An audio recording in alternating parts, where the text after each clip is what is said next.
Hey everybody, I just want to say first and foremost, the reason why I'm here is right here. To bring awareness to this situation. And my voice doesn't need the voice to be heard. My voice needs to be the one for the people so we can speak on these injustices. I'm happy that my brother's here and Richie's here and they were able to bring this together. I'm here to bring these cameras here so we can bring light to the situation. This has been going on for a long time, a lot of years, and it's time that we, the people, stand up and let our voices be heard. That's right. This is our city. This is New York City. We love our city. I know y'all love this city. And we need the residents of NYCHA to come out in droves. I want to thank all of y'all for today, for coming out today and letting your voices be heard. City Hall, New York City, the mayor, the governor, they should all be ashamed of themselves.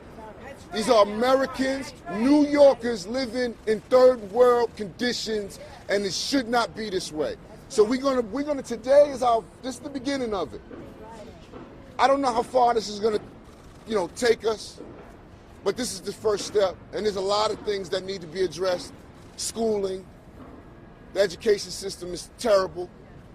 We're gonna get to that next, but the first thing we're gonna do is we're gonna start right here, because how can the kids go to school and get a good education if they gotta go home and there's no heat and there's no water? If you can't think straight in school, you can't function. Your body can't, your mind can't get right. So we gotta start right here. And I'm glad that all of the press came out today to bring some light to this situation. That's right. I wanna read y'all something that I got in my DMs the other day, because this touched me in a lot of ways. Let me get to it. How do I get to my DMs? Hold on, as y'all see, I'm not the greatest at social media. All right, thank you, baby, thank you. Thank you. And I'm gonna get to this sister here that sent me something. I don't know if she's here. But she sent me something really nice. Yes. Okay. I don't know the sister's name. Well, we're not going to say a tag name on Instagram. But anyway, she says, my 7-year-old daughter, my 1-year-old son, and my 1-month-old baby was placed in foster care because of NYCHA.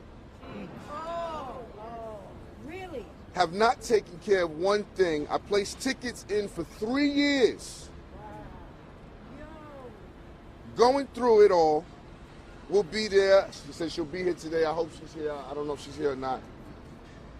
But she said, thanks so much. She wanted to post this. God bless me for doing this. God bless her for sending me this DM. And it says, this all happened to her January 16th, right after she gave birth January 13th. Didn't even get a chance to hold her infant. Whoa. These are the things that are going on right here in our city under NYCHA's watch. So, like I said, I just want to be the voice of the people, who don't have a voice to come and speak. I appreciate y'all for having the fight, for having, the courage to come out and fight. This is 2018. We can come out and do this peacefully and be heard. Our ancestors, the ones that came before us, they helped build this country, and they were a lot stronger than us, because they would be out here with the thought and under the guise that they may get hosed, they may get, dogs sicked on them, they may go to prison. We're here today free, able to speak our minds freely, gather freely on the steps of City Hall, with no dogs, no water hoses, no none of that. So I encourage all of the people of NYCHA. I encourage white, black, Hispanics, all races, all creeds, So let's come out and let's fight this cause first. Let's shut the city down. Shut it down. Shut it down. Shut it down. It's a human We ain't paying no more rent until these situations are dealt with. No heat, no hot water, no money, no rent. So I would like whoever would come up here and is going to speak next. Richie, I don't know if you spoke already. I'm sure you did. Can we ask you some questions? I'm sure yes, I'm sure y'all can ask me questions. Hi, Yeah. Lauren Gable, Street Journal. How you doing? So, you mentioned the mayor, you mentioned the governor. Yeah. NYCHA has lost billions and billions in federal funding over Yeah. many decades. Do you have a message for President Trump? I mean, I'm sure we can all sit up here and throw a lot of nasty slurs and nasty barbs at President Trump, but the truth is he is, at the top of this problem. And like I said at the NYCHA meeting, the trickle-down effect is what we're seeing right now. The president doesn't care about black and brown people, so why should anybody else under his guise, under his tutelage? This is where the great politicians that we put in the office are supposed to stand up against Mr. Trump and say no more. We have, mass shootings going on throughout this country, and the GOP won't stand up and say this is, something that we need to address and something that we need to put better laws in place for. They don't care. And so I think it's up to us. We got to stop asking them to care for our situation. You don't think it's worth, if you're asking the governor and the mayor, you don't think it's worth asking the president to do more? I think it has to start here first. I think we have to go to our mayors, our senators, our governors here in New York City, and then we'll get up to the top.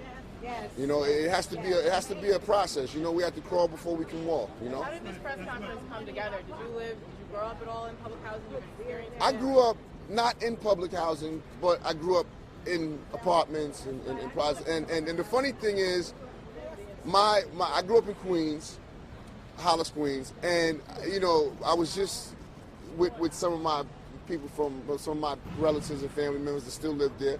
And they were like, man, listen, you need to come and do this down here for us in Queens because we're living with mold and mushrooms and stuff like that in our apartments. And those are private, buildings as well. And we're not even going to get into that. If we get into that, those landlords will be going to prison, but not the federal government and not NYCHA. They get to get away with it. So I think this is an issue that we're addressing, and we're doing it the right way right now, and it's going to start right here. I'm sorry, how did this come together? This came together from my good brother, Richie Torres, Lisa Evers, Hot 97. They had a town hall meeting about this issue and about the heating and the no water and all of these things. And so I came down to lend my time, and I really felt like this is a situation that needed more. We as artists, we come down and we talk and we post up the post on Instagram to bring awareness, but for me, that's not enough. We have to lend our time, we have to lend our money, we have to come down and be physical bodies, here as well. It's not enough for us to just be the voice. We have to lend our pockets too. So we have to bring it all together, and I think, I'm glad that Lisa Evers was, she does a great work in the community. I'm glad she did what she did that night and invited me down there, and now we started something that's going to go on for a long time. Any other questions for Jarul or? What shocked you the most when you heard the stories? Lisa? When you heard the stories from the residents and spoke with the residents and got to know what's going on now in 2018, what shocked you the most about what they're going through? The children. When I seen the picture that you put up of the infant that's having, internal organ problems because of lead in the walls, that to me says it all. As adults, we fight the good fight. We come out here and we're gonna march, we're gonna protest, but the kids, they don't really have that choice. We're all they have. So I'm glad that everybody's out here today to fight, because it's really about the children, you know, and they're the future. And so that's what really touched my heart. It's the kids that's going through this that don't have, you know, a say-so in it. What's next in all of this? I think the next step is for NYCHA to give us some answers. You know, we want to know, where does this go from here? We want to know, what are they doing besides the $200 million that they put up and they made the big, you know, cover of the newspaper. But that's a 10% answer to a $20 billion problem. So it's really not enough. And so I think the next steps after this is, we want answers. We'll go to the, you know, to the mayor. We'll go to the governor. We'll try to get what we need in funding. And if we can't do that, then I think we'll take our show to Gracie Mansion next, and we'll see. And we'll go to the UN next. We'll do the UN next. So I mean, we'll go as far as we need with this.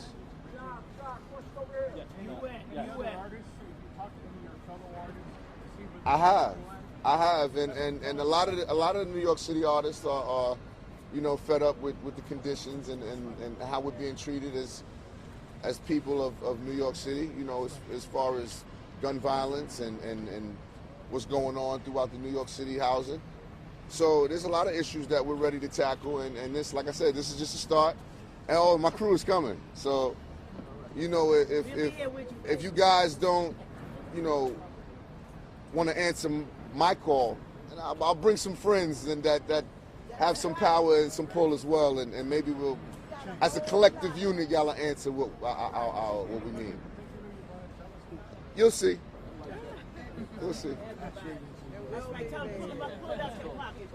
Yeah, I'm not gonna call them out right now, but yeah. I'm right here. Do you still live in New York City? I live in Jersey, so I'm connected. You know, New York and Jersey, we're like brothers and sisters, so it's all good. Councilmember Flores, in terms of what comes next after the hearings that you held a couple of weeks ago, what are the next steps in terms of your investigation into NYCHA? So the investigation continues, but let's be clear, it's not only about money, it's also about management, right?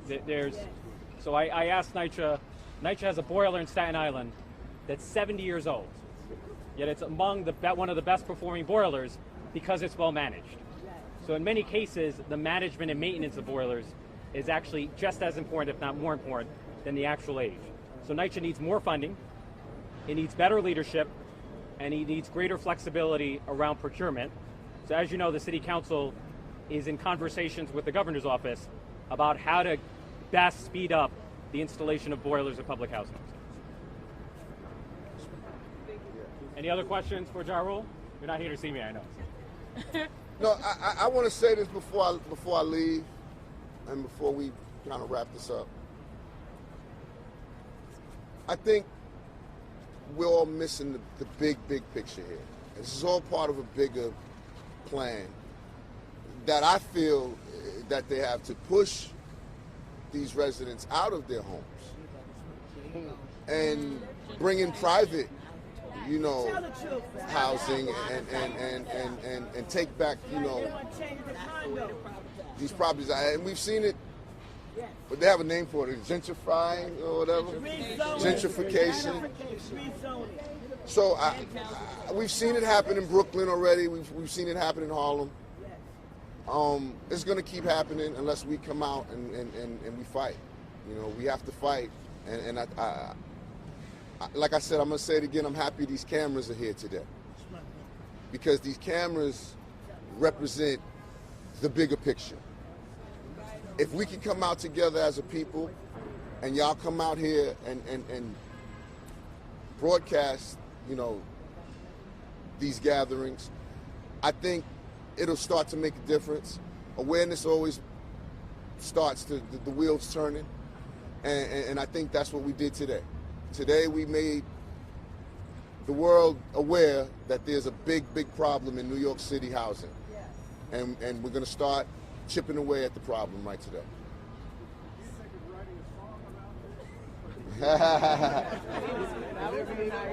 I have not thought about writing a song about this yet. Make sure you use the residents. Yeah, for sure. I heard the figure $2 billion by some of the speakers. Is that what you're asking for? Look, if we can invest $2 billion in a streetcar, then we certainly can invest $2 billion in the homes of 500,000 New Yorkers. So. Absolutely. See, that's why he's Richie Torres. Absolutely. Absolutely. $1 billion. That's right. Do it. Did you mention suing? I guess to what extent are you kind of politically active or interested in politics? And if you're not really a political person, what was it about hearing these stories that... I'm not a political person at all, man. I'm not I don't have any ambitions to do anything politically. I just want to be the voice of the people. Because I know the craziest thing is, you know, the people. Yeah, this is my brother right here. We gonna get him straight up. But my thing is, the people don't have somebody to speak for them right now that brings these cameras out here. And so I felt as though, like, I may not, you know, have the savvy or whatever of a politician, and I don't want to. I want to be the real voice. I want to say the things that the people, you know, want to say, but can't get up in front of these cameras and say. You know, they say the people's champ must be everything that people can't be, and so that's what I'm here to do. I'm here to be that voice for them and say what they need me to say. And if it's not pleasant, then I'm here to say that too. You know, so I'm here to say what Richie can't say as well. That means we're going to get along real well. And I say a lot, so. Yeah. We're going to get along real well then. No doubt. Any other questions? Okay, I think we have one more speaker and then